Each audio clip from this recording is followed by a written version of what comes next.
তো আমরা যেহেতু দীর্ঘদিন ধরে রাজনীতি করি, তো রাজনীতি করলে মানুষের পাশে থাকতে হয়, এলাকার উন্নয়ন করতে হয়। যেগুলো প্রতিষ্ঠান আছে এই ইউনিয়নে, যে সমস্ত আপনার এই করুণাকান্ত উচ্চ বিদ্যালয় বলেন এবং মাদ্রাসা বলেন, প্রাথমিক বিদ্যালয় বলেন, ইনশাল্লাহ সব পাকাকরণ হবে এবং এখানকার ছেলেমেয়েরা যাতে ভালো করে পড়াশোনা করতে পারে। আমরা শিশু শিক্ষায় পড়েছিলাম যে লেখাপড়া করে যে গাড়ি ঘোড়া চড়ে সে।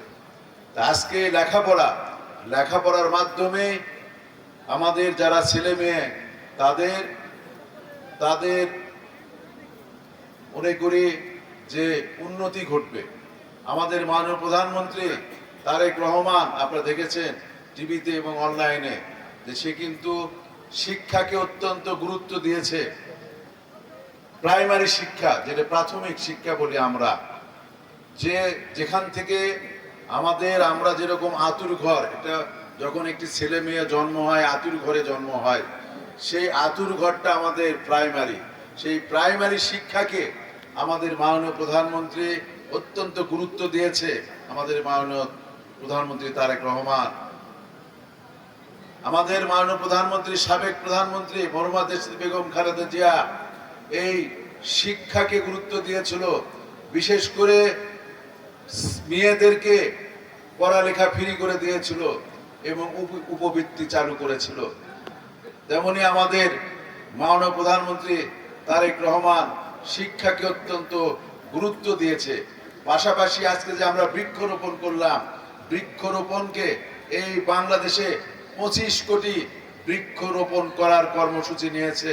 সেই কর্মসূচির নাম ওয়ান চাইল্ড ওয়ান ট্রি।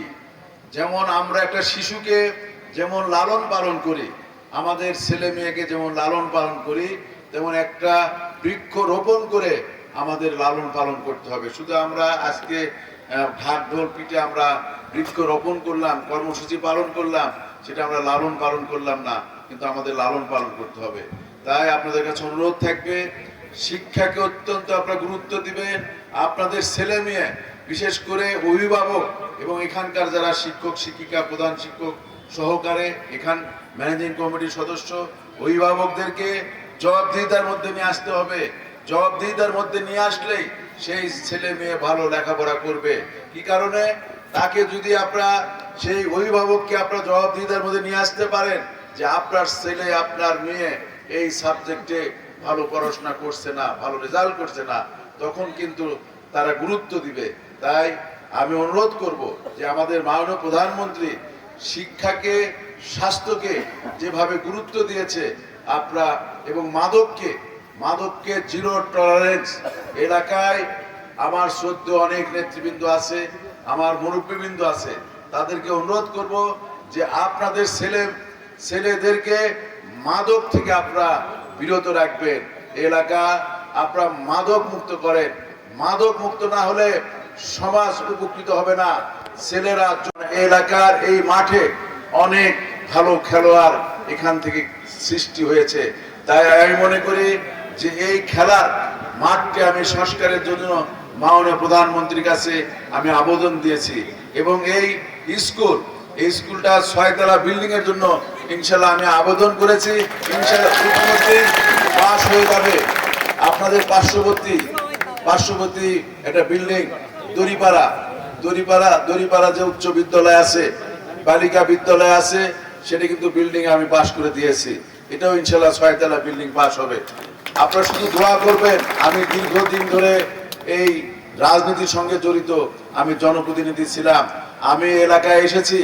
আমার মনে মনে অনেক স্বপ্ন ছিল এবং স্বপ্ন আছে যে এলাকার শিক্ষা প্রতিষ্ঠান থেকে শুরু করে রাস্তাঘাটগুলো আছে, ব্রিজ কালভার্টগুলো আছে, সেগুলো যেন ইনশাল্লাহ আমি উন্নয়ন করতে পারি এবং এই প্রতিষ্ঠানগুলো যেন অবকাঠামোগুলো হয় এবং পড়ার মান যেন ভালো হয়। এখানে যারা শিক্ষক শিক্ষিকা আছে তাদের কাছে আমি আবারও অনুরোধ করব, তারা যেন ভালো করে ছেলে মেয়েদেরকে পড়াশোনা করে। পড়াশোনা করলে তারা তাদের জীবন তারা নিজেরাই গড়ে নিতে পারবে। আর যে সমস্ত ছেলে মেয়ে ভালো খেলাধুলা করবে তাদেরকে কিন্তু মাননীয় প্রধানমন্ত্রী উদ্যোগ নিয়েছে পেশা হিসেবে। তারা যদি ভালো খেলোয়াড় হয় তাদেরকে পেশা হিসেবে তাদেরকে সে উৎসাহিত করবে এবং তাদের জন্য কর্মসংস্থানের ব্যবস্থা করবে। সবাইকে ধন্যবাদ, সবাইকে সালাম, আসসালামু আলাইকুম। ধন্যবাদ মাননীয় প্রধান অতিথি মহোদয়কে।